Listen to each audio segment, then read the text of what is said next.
Matt, how the heck did you decide to be a funeral director?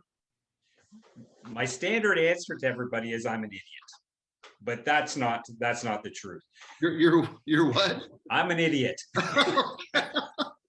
I thought that's what you said. Like, what's he saying? Oh, that's Yeah, great. no, that's not fair. This is a great vocation.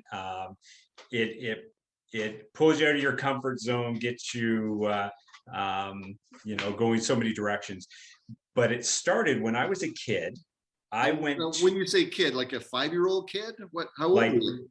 yeah, we grew up in the church. So every Okay, time that there was a funeral, most funerals back then were traditional. sure, yeah, So we were taken as children to the funeral. We were told what was happening. sure, We kind of sat back, we watched. I thought it was interesting. I think we all have a bit of a morbid curiosity, sure, and yeah, what that is for each person is different. When that starts is different. But we went to a school that was outside of our small town. okay, We lived in Tottenham, Ontario, and we went to school near Bradford. So we had to be bused. Our bus stop was right outside the local funeral home. So I'm 6 years old wow, with my sisters and some other kids, and we're outside the funeral home 7:30 in the morning. So we're peeking in the windows, seeing what we could see. Our imaginations kind of get the best of us, and yeah, yeah, we have those discussions. So after school on the way home, usually it's later afternoon, sure, and a typical funeral service or a visitation would be, mid-afternoon, the yeah, 2 to 4 or a 3 o'clock service. So we would get dropped off from the bus, and we would be seeing, the people coming and going, the sure, goings on at the funeral home.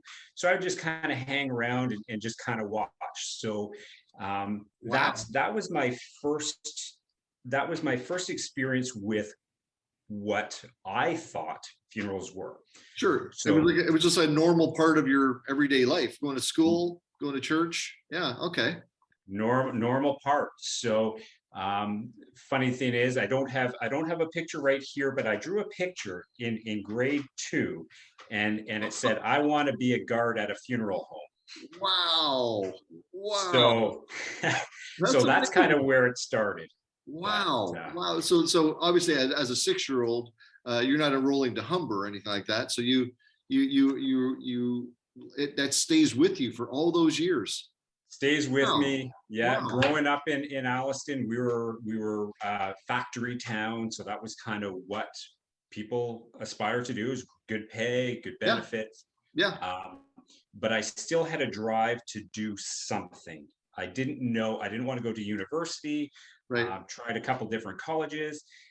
Still, there was that curiosity, that need to help people, and that was Yeah, my disposition. So I right. was always drawn back to that, Sure, and sure.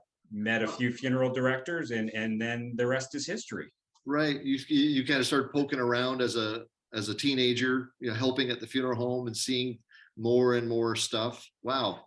I actually didn't get involved until my early 20s. I didn't think that I could deal with, the body part. Sure. I just Yeah. wanted to be, opening the door, helping on funerals, things like that. That I wanted to help people that way. So You wanted to be the guard at the funeral home. I wanted to be the guard. Yeah, yeah. Well, that's great.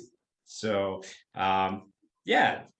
So then I decided I would look into it a little bit more, and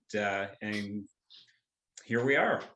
Wow. Wow. Well, that's and certainly, and you're 20 plus years as a licensed funeral director, and you've got a lot of experience under your belt now, for sure, for sure. We Well, do, yeah. well, And see, and go ahead. yeah, go ahead. Well, I was going to say I didn't grow up in a church family at all, so that kind of interaction between death and family gatherings wasn't really part of my story. But the very first funeral I ever went to, 1980, was my grandfather. Went to, at the time, the #1 funeral home in London, Ontario, and we went into this building. I would have been, oh my goodness, I don't know, like grade 7 or something like that. and had never been to a funeral, had never been around death, on and on and on. And all of a sudden I'm immersed in the funeral home context and just started thinking like, this is kind of cool in here. It's seeing like the directors kind of like, kind of wisping in, wisping out, doing things and thinking, this is a job. This is something that people do. And it sort of, it planted some seeds in my head. But again, it wasn't for years later that I actually engaged it. But, all the different things that, as a young teenager thinking like, oh, that'd be so cool. Cause, it's so out of the box and it's so, everyone goes like, you want to be a funeral director? That's weird. Really, I was terrified of even the prospect of it. But it's funny, a bunch of life happened to me also. But I was 30 at Humber. So, here I am, later, almost kind of avoided it, but it seemed like it was kind of it, as in the funeral director world was, always beckoning me like, hey, you would be a great funeral director. And here I am 20 years later. Yeah, so I was going to say too, you have a couple decades of experience as well, but went a little bit later Sure, in yeah. life. Yeah, for sure. Yeah. And then you had that experience underneath you. You went to a couple different colleges. Yeah. Before? Yeah. Well, it's a much longer story. The movie will be way better. I'm not sure who's going to play me. Someone super handsome, probably. I'm going for Ryan Reynolds for me, but I think you said maybe Gerard Butler. But yeah, you're more like a Gerard Butler. I don't know what I'm like Captain Kangaroo. I don't know what I am here, but I don't know. But I actually part of my story is I go off to Bible college in my mid to late 20s. I had this a real amazing spiritual awakening in my life, totally turned my life around, on and on and on. One of those kind of stories. I'm at Bible college and I do an undergraduate. I start my master's of divinity. I'm working in ministry, and then I get thrown a real curveball in my life. And I won't get into all those kind of interpersonal details, but suddenly I realized I needed to change trajectory. That's the word, trajectory, as far as wanting to still have a vocation where I'm serving other people, but it wasn't going to be the leader of the ship of a church type of thing. We're still very active church members, but anyway, part of one of the courses in my master's was kind of a how to marry, how to bury type of a course. And here in my early 30s, I'm spending the day at a funeral home in Toronto because I went to Tyndale in Toronto. And all of a sudden, it's like the Lord opened up this window in my brain saying, James, remember this?